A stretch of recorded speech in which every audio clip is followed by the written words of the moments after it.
салом дӯстон, агар шумо аз рехтани мӯи сар азият мекашед ё ин ки ришатонро ғафз кардан мехоҳед ё ин ки дар бадани шумо сафедшавии пӯст ба назар мерасад, пас ба шумо гиёҳҳои табиӣ аз софсавдо кӯмак мекунанд. доставка дар Москва ва дигар шаҳрҳои Россия ҳатто ба Тоҷикистон бурда мерасонанд. телефонҳо дар рӯи экран. мо интизори занги шумо. салом тамошобинони канали Тоқӣ ТВ. мавзӯи имрӯзаи мо барои чӣ реперҳо хайп мекунанд? Хайп чия? рафторе ки диққати мардумро ҷалб мекунад, муроҷиат ба ягон шахсияти машҳур ё ягон амале ки ҳама оиди ин амал гап зананд. бисёри нафароне ки машҳур мешаванд, албатта ки гирду атрофи онҳо ягон амале рух медиҳад ки ҳама оиди онҳо гап мезананд ва баъдан хейтерҳо ва тарафдорон низ пайдо мекунанд. дар ин кор мо реперонро мисол меорем, чунки кору фаъолияти мо бо реперон наздиктар аст. оғоз мекунем аз Рамазон. Ралик албатта ягон репер яку якбора машҳур набуд ва аз зинаҳои паст сар кардааст. Ралик низ чунин сар карда буд ва баъзеҳо шояд ёд дошта бошанд ки дар одноклассники тамоми роҳҳоро барои машҳур шудан гурӯҳи Eastside истифода мебурд. баъдан дар сомонаҳои интернетӣ наворе баромад ки ба Ралик як гурӯҳ одамон ҳамла намуданд. бо тахаллуси Ралик ва ду ҳамкори дигарашро дар ин студияи сабти овоз латокуб карданд.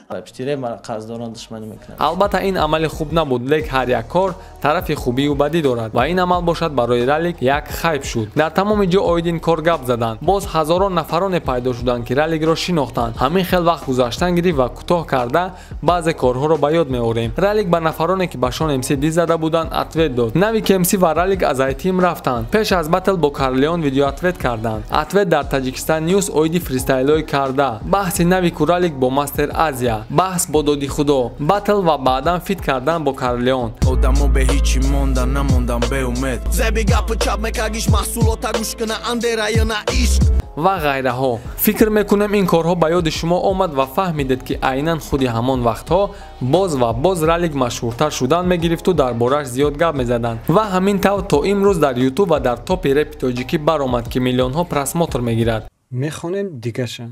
мегузарем ба Шон МС. Шон МС треке дошт ки суханҳои қабеҳ дошт ва он вақтҳо YouTube интернет не. Он трекро Bluetooth экпортҳо панд карданд. ин трек хит шуд ва дар борааш қариб то имрӯз гап мезананд. Шон МС вақте гуфти гапҳо тарафи боло ракета борин хестана сар кард, байни мухлисои реп як чиз муаммо буд. рақами 12 ки то имрӯз якчанд намуди версияҳо биромадаасту ягон ҷавоби аниқи 100% нест. медонем вақте оиди хайпҳои кардаи Шон МС суханро оғоз кардем, сараввал бисёри одамон оиди 6 фикр карданд, аммо то 6 бисёр корҳое буданд ки гирду атрофи Шон МС сухан мерафт. тақрибан солҳои 2012 ё ин ки 13 дар консерти Шон МС ки дар кохи ҷоми баргузор гашта буд, ноутбуки Шон МС шикаста шуд. Шон МС фит Мастер Исмаил, Шон репа бас кард, ҳамкориро бо Рептиҷей бас кард, батли 6 қати барон 1 батл, олдскули репи тоҷика дар як навор ҷамъ кард, диз дар Абдурозиқ ва 10 треку видеои оиди вабое ки омад. хулас хайп сабаб меша ки якчанд муддат оиди ҳамон шахсият одамон гап мезананд ва гапа мардакиш просмотро мехезад. боварӣ надорӣ? дайлши тамошо кӯ.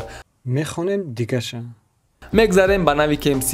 Навик МС вақтҳои охире ки дар Респро қарор дошт, ҳаракати просмотрош кам буд ва баъде ки эълон кард ки аз Респро биромад, сар шид гапу чап оиди Навик МС. ҳатто Навик МС ба просмотр барон ва Авлод медиара гузашт ки ин кори осон набуд. Навик МС якчанд муддат шид ки дар топай ва оҳиста оҳиста ба назар мерасад ки диққати мардум кам шидест ва боз дар кора ягон мавзӯе ки хайп шавад ва ин мавзӯъ буд визифи батл ба ҳама.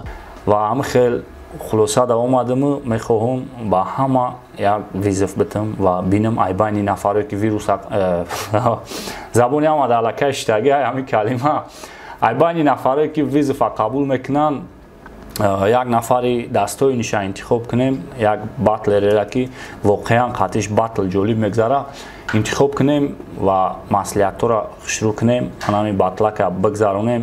ҳозир тамошобинои ютуби тоҷикӣ айдастаи ғайбати патпатои бемаънаи мо блогерора безор шудагиянд ва тамошои батл варианти хуб аст. сар шид гапу чапи батли Навик МС.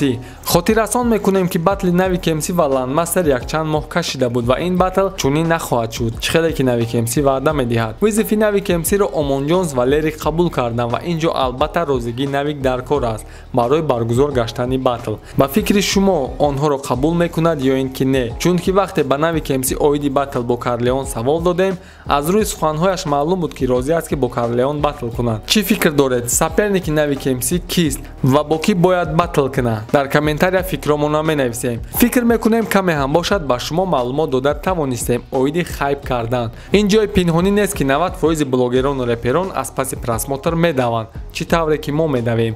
барномаи ояндаро дар чӣ мавзӯъ дидан мехоҳед? дар комментария нависед. хайр дӯстон, худованд нигаҳбони ҳар яктаи шумо. خیلی خیلی то барномаи оянда.